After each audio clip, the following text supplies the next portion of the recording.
Cochonaille pour le bar! Cochonaille pour le bar! Tragédie, passion ou comédie, bienvenue dans la cuisine d'un grand restaurant. Stéphane Gégaud, créateur inspiré à la main de fer, nous dévoile ici une partie des mystères d'une des meilleures tables parisiennes.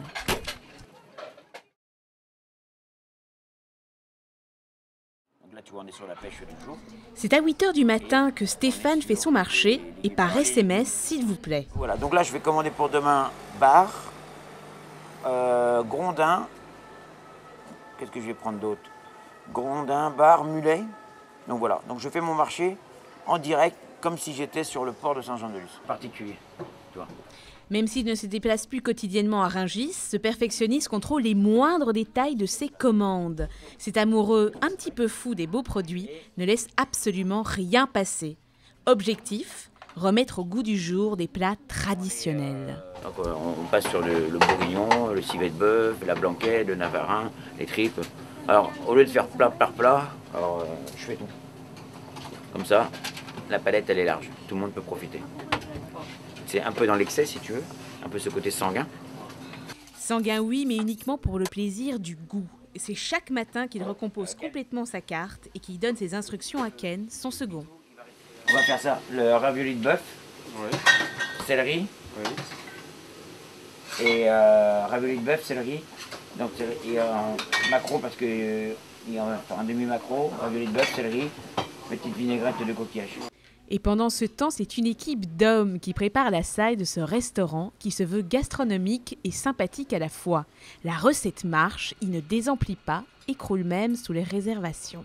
Mon téléphone sonne à peu près une fois toutes les 5 à 7 minutes à peu près. C'est vraiment...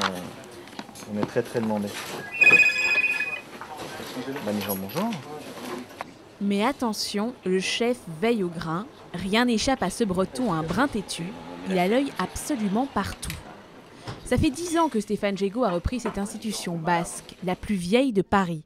Parce que les mots ne suffisent pas et parce qu'un jour un certain Yves Candebord lui a fait confiance, Stéphane se fait un point d'honneur à faire de la formation continuellement. Il est arrivé avec nous là, une semaine, il va faire 2 semaines à peu près. Il parle qu'anglais. You speak English?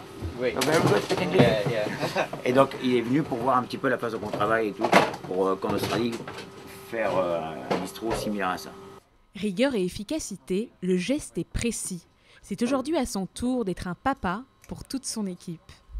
C'est une alchimie, tu vois. Tu ne peux pas rentrer dans cette maison si tu es individuel, si tu es juste ce côté, tu vois, métier, arriviste, je vais écraser l'autre pour faire. Tu peux pas. Ici, on est tous ensemble. On est une famille, ensemble, avec les joies, les cris, les pleurs, peu importe.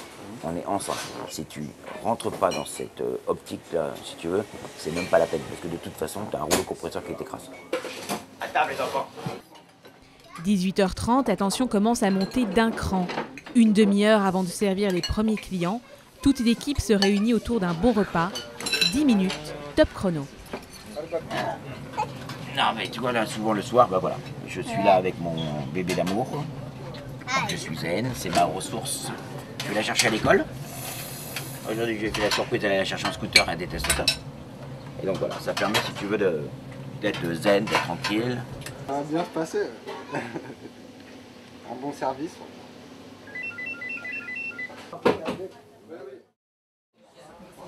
À 19 h, les premiers clients font leur rentrée. Chez l'ami Jean, ils viennent chercher une ambiance conviviale et une assiette travaillée dans le 7e arrondissement de Paris. Les commandes s'empilent, tout le monde doit donner son maximum.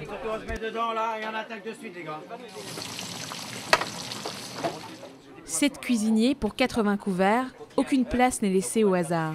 Alors, un sel d'agneau à démarrer, ok. Et tu peux démarrer, écoute-moi, tu prends poêlon, tu démarres 4 sels d'agneau. Okay. La façon qu'on travaille de toute façon, ça peut être représenté comme un bordel, parce que ça va dans tous les sens et tout, mais c'est une organisation, mais c'est un métronome. Et si tu as moins de grains de sable, ça peut partir dessus en cacahuète. Ah putain, vous êtes con quoi, vous mettez à la Saint-Jacques. La Saint-Jacques, vous démarrez pas le bar, hé. Vous êtes crétin quoi là. On passe.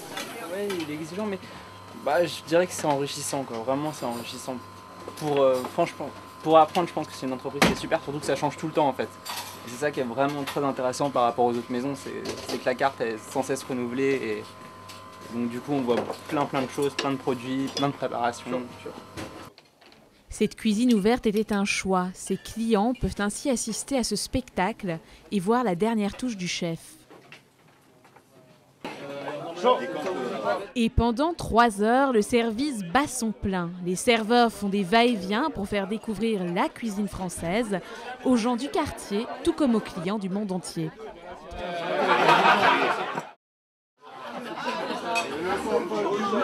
Et les derniers clients s'en vont petit à petit. Encore un pari réussi pour l'équipe de l'Ami Jean. Voilà, c'est fini. Gros service, joli moment, moment difficile. Tout le monde est entier, tout le monde a passé un moment, j'espère, unique. Voilà. Il est temps de décompresser avant d'entamer une nouvelle journée où, une nouvelle fois encore, tout sera à réécrire.